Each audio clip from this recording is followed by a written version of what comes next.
Добрый день, меня зовут Сафонов Владимир Александрович, я являюсь директором ТО Railcast Systems. В начале прошлого года наша компания приступила к реализации проекта по строительству кузнечно-бандажного комплекса в городе Экибастузе. Общая стоимость проекта составляет более 70 миллиардов тенге с созданием более 500 рабочих мест. Мощность завода позволит производить более 160 тысяч изделий. Это черновые оси, бандажи, колесные центра и упаковки инструмента деформации. На сегодняшний день на объекте ведутся строительно-монтажные работы.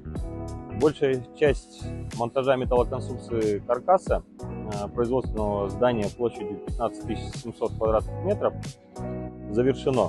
До конца текущего года планируется полностью завершить строительство производственного цеха и здания АБК.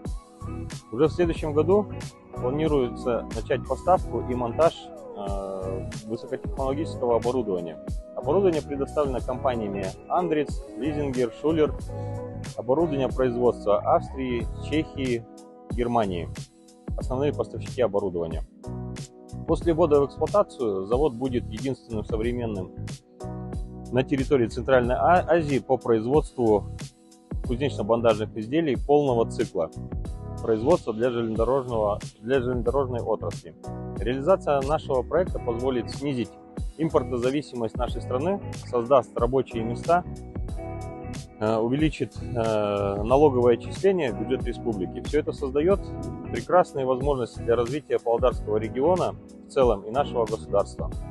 Завод станет частью железнодорожного кластера, создаваемого в городе Экибастузе. В ближайшее время мы планируем заключить инвестиционный контракт с Комитетом по инвестициям для получения государственных преференций, которые нам помогут реализовать проект в установленные сроки. В этом вопросе мы на постоянной основе на связи с национальной компанией Казахинвест. В целом, в соответствии с графиком реализации проекта, запланировано на конец 2024 года. И начнется пусконаладка оборудования.